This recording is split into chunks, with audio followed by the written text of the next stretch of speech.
Hello and welcome back to Doing Business in Europe. Today we welcome Mr. Tur Hartmann from the European Central Bank. Mr. Hartmann had joined the European Monetary Institute, the forerunner of the European Central Bank, in May 1995 and is today in charge of different work streams at the Market Integration Division and is acting as deputy of the head of division. We are going to talk about monetary integration, the euro, SEPA and Target. Hello, good morning. My name is Francisco Tur Hartmann. I'm Spanish, but living in Frankfurt, working at the European Central Bank. I studied computer science at the University of Barcelona in Spain, and after a few years working in Spain, I went to the European Commission, and afterwards I finished at the European Central Bank, where as advisor in the Market Integration Division, acting as deputy head of division, I deal with the integration of the payments market, also from the securities. But my main responsibility is on the Single Euro Payments Area project, the SEPA project. Would you provide us with a definition of the Single Euro Payments Area, also called SEPA? The Single Euro Payments Area is a natural consequence of the single currency. We have the euro, we have large value payment systems for the national central banks to conduct monetary policy operations, so we have a system for Europe, but on retail payments we have still a very fragmented market. What we want to do with the SEPA, what we want the industry to do with the SEPA, is to integrate the retail payments market. What does it mean? That should not be any difference any longer between Spain, Germany, Italy. So if you have one account in Germany, you can make payments to Spain, to Italy, to Finland, to any place in what we call the euro area, which are the countries in which you have the euro adopted, as easy, as safe, as convenient as you do in your own country. This is what is the SEPA about. What is your understanding regarding an integrated retail payments market? Yeah, I think that the integrated retail payments market is in fact what we want to have in the SEPA. Of course, in this global environment, it would be good to have an integrated retail payments market at global level. But I think that we should start with something, and we are starting at European level. I have to say that often I'm asked in other places, in other continents, in other regions, to present the SEPA project. And I think that it shows the interest that this project has been given in other countries. And why? Because it's a unique project in which you are integrating payment systems from different regions. And this is unique. So I think that the integration of retail payments market is very important, and I think that the SEPA is a good starting point, which I think that in other countries, in other regions, they can learn from it. What is the importance of a harmonized set of cashless payment instruments for European integration? For me, I have only two words. It's reducing costs. And let me explain. Now, in Europe, let's imagine a big corporate. Let's imagine a telecom provider, a big retailer, which is present in different countries. They have to adapt to the different accounting standards of these different countries. So to make payments, they have to adapt to the standards of this country. This is very expensive because they need to have different standards for each country. So with the SEPA, a company present in different countries will have the possibility to centralize the treasury, to centralize the accounting. Also, we are aware that the Web Retailers Association in Europe have been sending a letter to the European Commission asking for some products so that they can make business in Europe.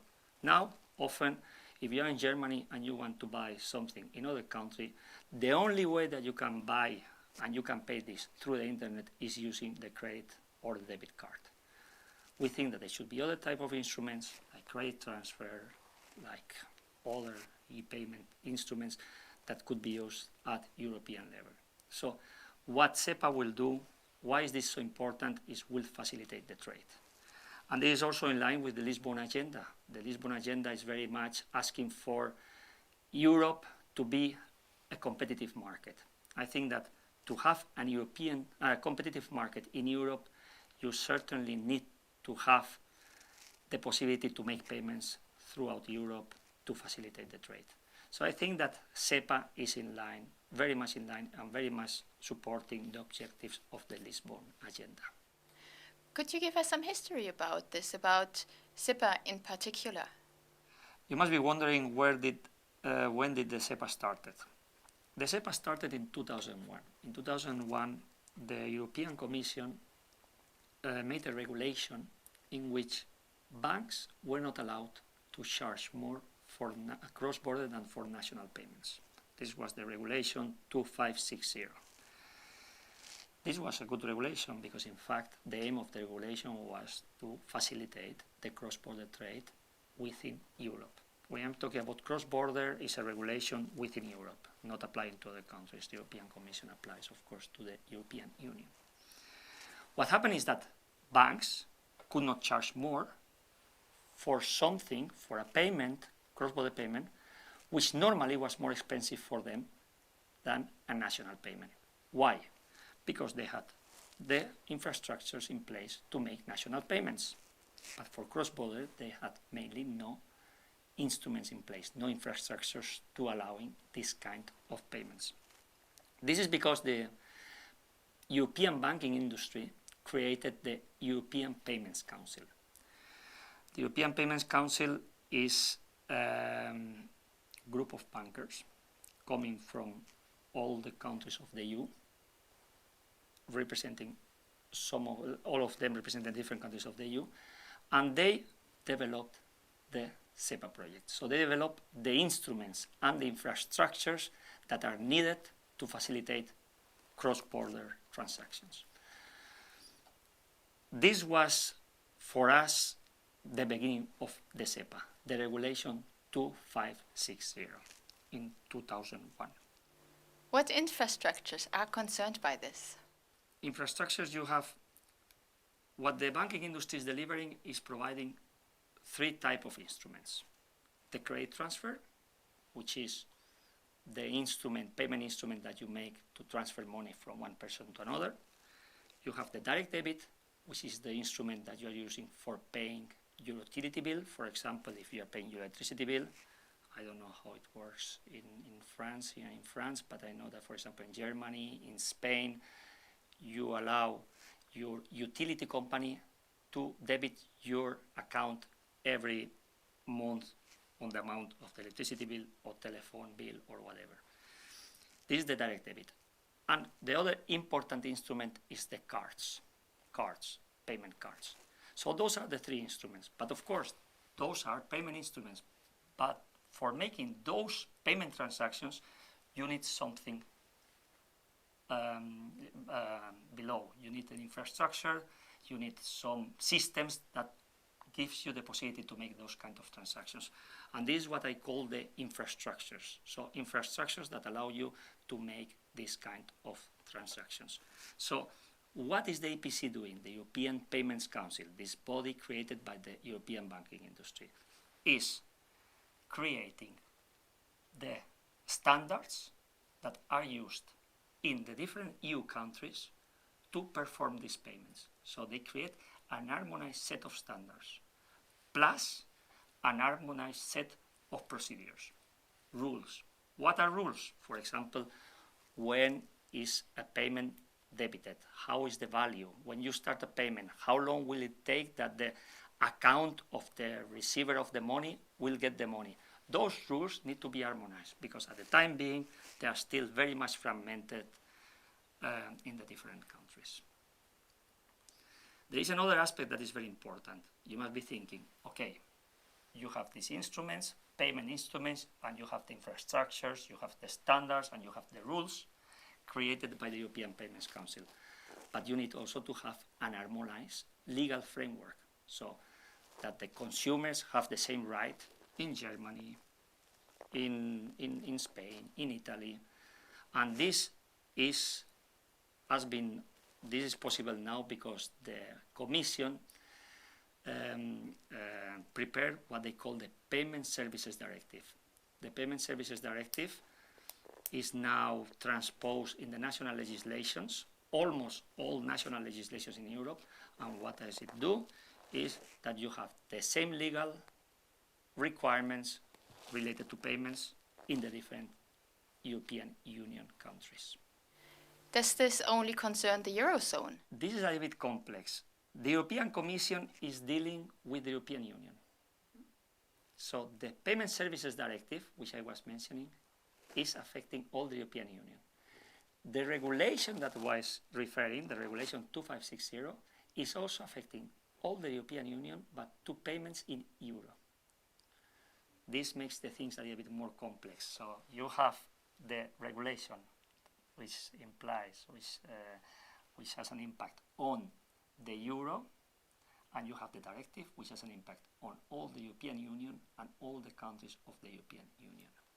What role shall central banks and/or public authorities play with regard to the financial markets integration? For example, support it actively or leave the initiative rather to the market? In the treaty, in the Maastricht Treaty, when the European Central Bank was established, one of the articles was indicating that the European Central Bank should promote the smooth and safe functioning of payment systems. This is in the treaty. This is one of the main articles in the treaty. So the European Central Bank has an important responsibility in relation to payment systems. How we are undertaking this responsibility? We have three different roles. We are the role as overseer, as a supervisor. So we are supervising the payments activities of the banks and other type of payment services providers. So we are supervising them. We, the European Central Bank and the national central banks, can also play a role as operator.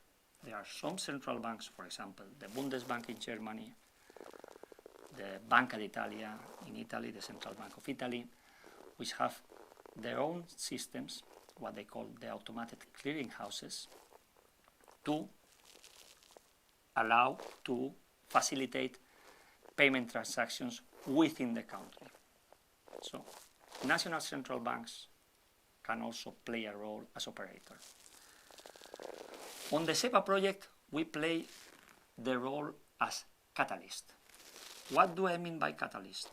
Catalyst is to push the industry, to push the market, to push the payment industry, the banks, to deliver the SEPA.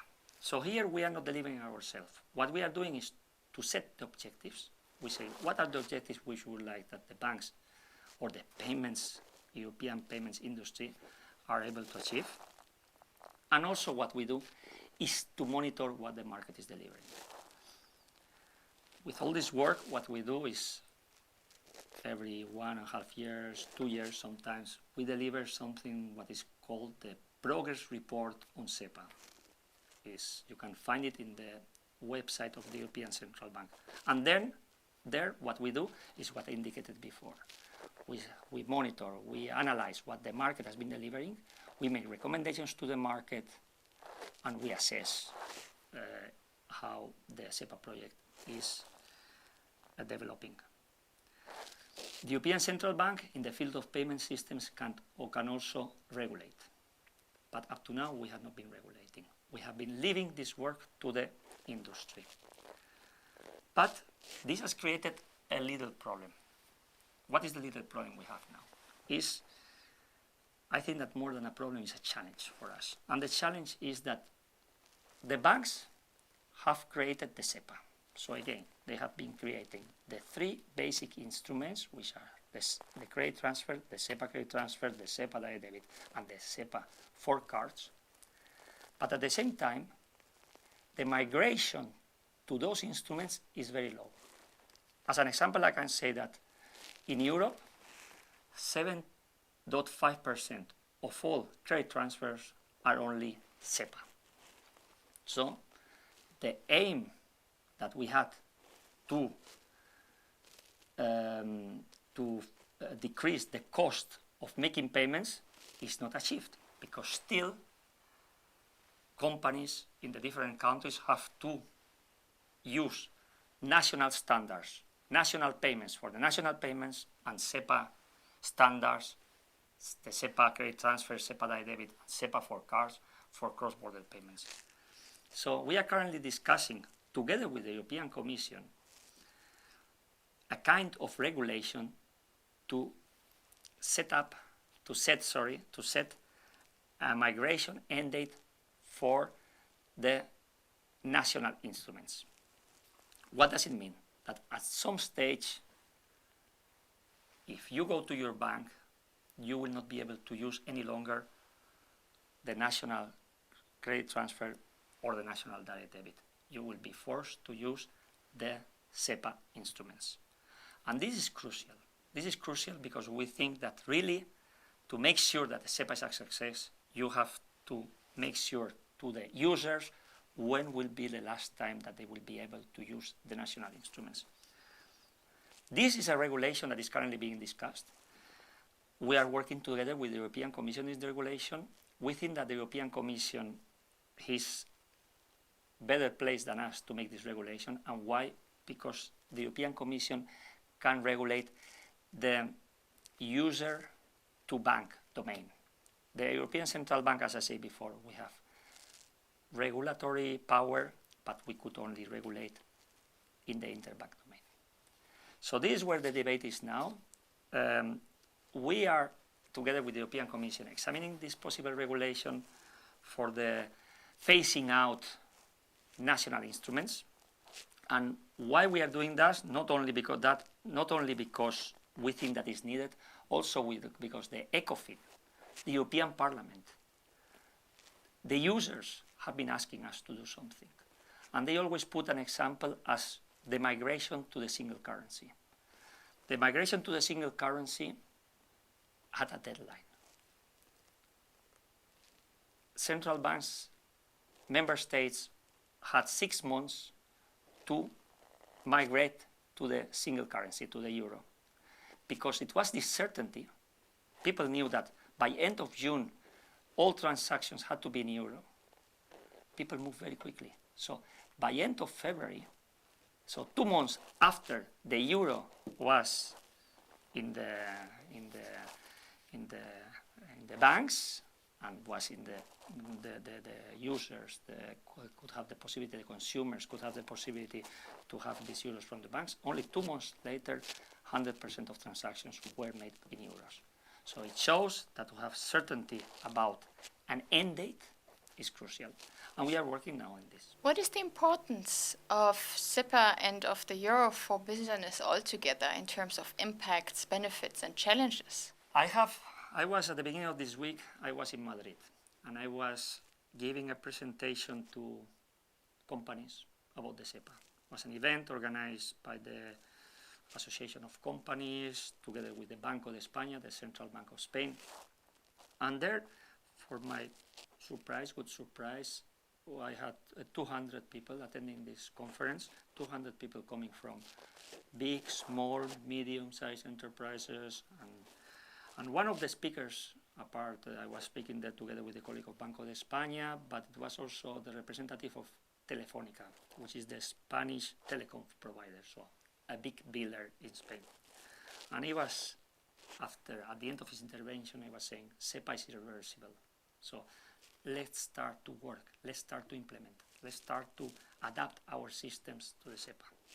So for me, this was very good news, because I saw that the users are already seeing the benefits for them. And why there are benefits? We can talk about two different types of companies. The ones that have cross-border activities. For them, it's very evident. If you have SEPA and you have only SEPA, you will not have to deal with the different standards that you have at national level.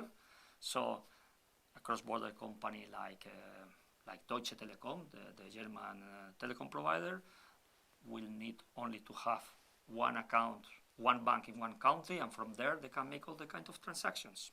So they will be able to make credit transfers, they will be able to initiate direct debits, which means that they can charge a user in Spain, in Germany, in the Netherlands, in Italy from one single account. This is not the case now because this product doesn't exist still.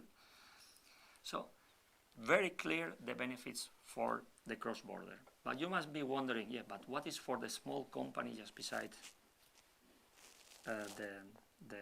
this business school? Also for them. And why is beneficial also for them? Because they will benefit of more competition. Now the small companies have to rely on the banks in their own country, which can be good, can be bad, can be better. But what you will have now will have a single market where you will be able to rely to the banks that provide the better services. So this will increase competition. So the banks, the payment services providers in France, in Germany, will not have only to look just around them in Germany or in France. They will have to see competition coming from other countries also. And this will certainly increase the quality of the services that also the small and medium enterprise will get. So I think that this enhanced competition is a key issue. Also, and this I think could be a very good example. If you are a petrol station, you are present in different countries. You are different in different countries, but people is going to the petrol station and is paying with a card. The standard that the terminal, so the equipment, the technology that the point of sale terminal, the terminal where you put the card, is different in France than in Germany and in Italy. So those petrol stations, for example, have to buy one terminal in Germany, one in France, and one in Italy. What SEPA will bring is that at the end they will be able to buy a terminal, maybe in France, maybe in Germany, but they will be able to use it in all Europe. Again, this will facilitate trade, and this will certainly bring more competition in this equipment that is used in the retailers, in the shops of the retailers. So I think that is very important. It's really important, the SEPA, because it's increasing competition and is facilitating the cross-border trade. You were also asking about challenges. I think that there is a big challenge, which is for the banks and also for the users, they have to change the systems. They have to change. But I'm always thinking when I'm talking about changing systems, SEPA is not something that will happen from today to tomorrow. No, there is time. There is time to adapt. You have the life cycle of the systems. You have to renew your equipment. And I think that what we believe is that once you are renewing your systems, you are renewing your equipment, you should take into account the instruments, the products that the SEPA will bring to you. So it's a challenge, but I think that because we have a time period that allows you to adapt to it, I think that it is something that can be easily solved. Is this part of the reflection of a deadline, of a time period? We are talking currently that this deadline, I want to insist on it, will only impact the SEPA credit transfer and the SEPA direct debit. Cards are out. We are investigating what to do with cards. I have to say that already on cards, Visa, MasterCard are already providing the cross-border business. We can wonder if it's more or less expensive, but already provide this possibility to have cross-border business. So when we are talking about a migration end date, we are talking only about the SEPA credit transfer and the SEPA direct debit. What we have now in mind, this was in a recent consultation that we published, the European Commission published a few weeks ago. The idea is that once this regulation, this legislation is going to be approved, will be there, to give 12 months to migrate to the SEPA credit transfer and 24 months to migrate to the SEPA direct debit. So this will give enough time to people, to companies to adapt to it. But I say, once the legislation is adopted by the appropriate bodies. So 12 months for the SEPA credit transfer. This is the idea currently, 24 months for the SEPA direct debit. And we think that with this time, companies and so on will have the possibility to adapt to the SEPA. When you joined the European Monetary Institute in 1995, One of your activities was the participation in the development of the target system, the RTGS system for the euro. Could you explain the system to the viewer, and also could you help us understand if there was any lobbying, any kind of involvement of the banking sector, and if so, how and why that was happening? I think that one of the challenges that the SEPA project has, also a part of changing systems, is also the readiness of people to change. I can put you an example. I'm living in Germany. I'm a Spanish citizen. To pay my electricity bill, I use in both countries what we call the direct debit. I'm insisting on this. Very often I'm repeating myself on the SEPA direct debit, but I think that is a very good example for the SEPA project and of the challenges of the SEPA project. How does it work, the direct debit? The direct debit, again, I allow my telecom provider, my electricity provider, to debit my account on a monthly basis. I do this in Spain. I do this in Germany. In Spain, I phone to the company and I authorize them to take the money out of my account, and it works. There is little fraud and so on. In Germany, I may sign a mandate. I allow them to take money from my account. It works. In other countries, where I'm not living, but I know in Italy, for example, it's not working like this. How it's working is that you authorize the company to withdraw money from your account. But this company has to inform your bank that they are going to withdraw money from your account. So they're used to this. So it's a service that their bank are offering to them on the direct debit. The Italians think that their system is the best one. The Germans think that their system is the best one. The Spanish think that the system is the best one. And I fully agree with all of them. So at the end, it's a matter of compromise. And this is one of the challenges I think that the SEPA has. It's a matter of compromise. It's a matter of seeing that, okay, you have to give up on something, but you get on something. You get more competition, you get economies of scale, etc. But at the same time, you have to give up on some of the things that you were used to. Another example, the bank account. The bank account, I have in Germany a bank account and identifier of the bank. This altogether, I don't know how many characters, how long it is, the number of figures I have there for the number of the account and the identifier of the bank. In Spain also, you have identifier of the bank account, I don't know, maybe 13, maybe 14. With the SEPA, you have one identifier, which is the IBAN. Also quite long. I will not enter into technical details. Some people are saying, yeah, but now we have to move from the national accounts to this IBAN. This is a problem. I can say that in Luxembourg, they move from the national account to the IBAN. No one died. No one had problems with it. In Poland, they move from the national account to the IBAN.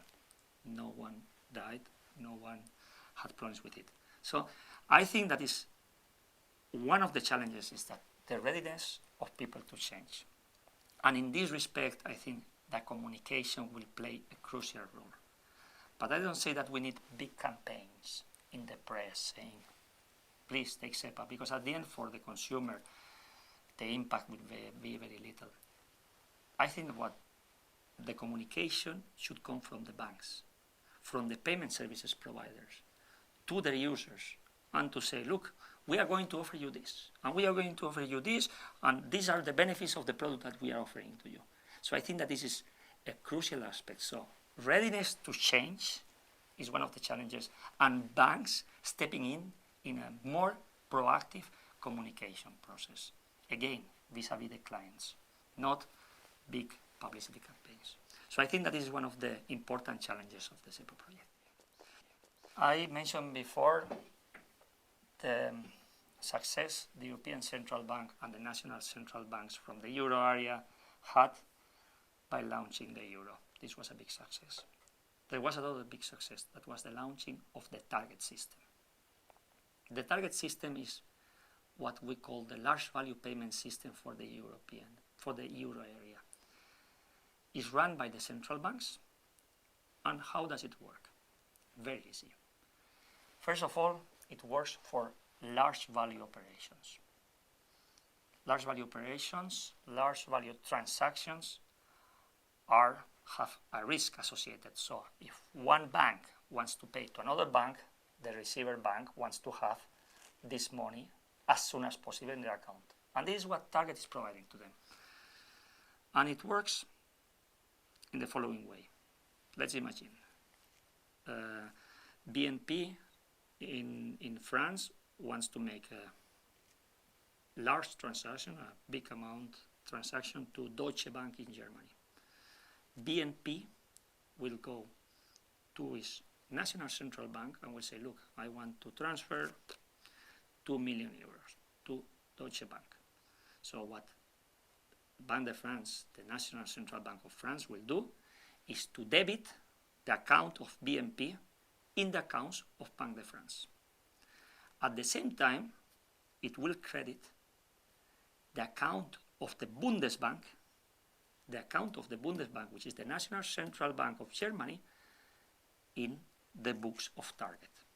So what Bundesbank will do will credit the account of the Deutsche Bank in Germany. So this transaction goes from BNP Paribas to Deutsche Bank in a few seconds. And Deutsche Bank has no risk with this transaction. The money is there after a few seconds. This is, of course, a bit more costly than a small transaction. And of course, this is because it's used for large value transaction. But this was crucial for the euro. This was crucial, that banks could make such transactions very rapidly. This was the Target system. Of course, when the Target system was created, we had some pressure from the banks, because of course, in France, they wanted to respect their standards. In Germany, they wanted to respect their standards. In Spain, they wanted to respect their standards. So at the end, they had to compromise. But we compromise. And I can tell you that banks, the commercial banks, are very happy with the service that Target is delivering to them.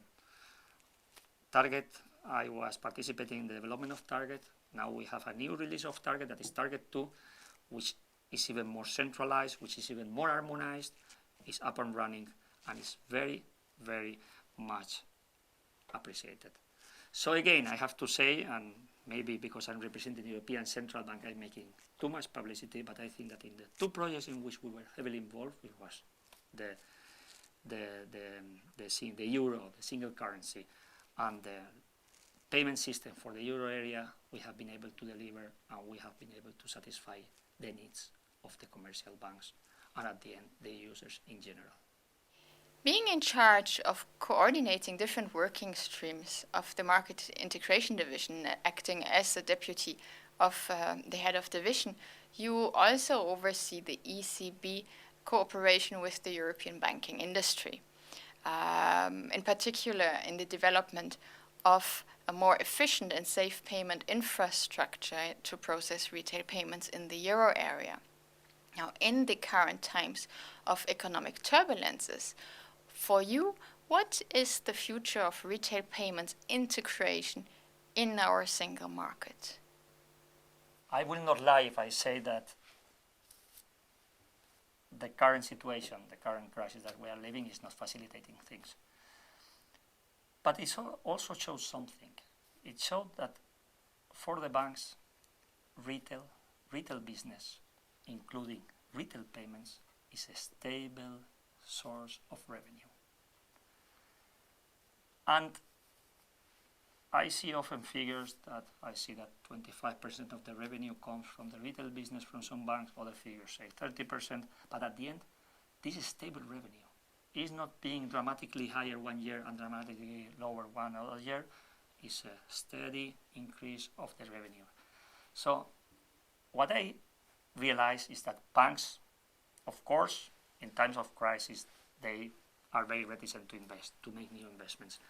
But they also see that if they have something efficient something efficient, to deliver retail payments, to provide the public with some tools that facilitate for them the trade, to make payments, etc.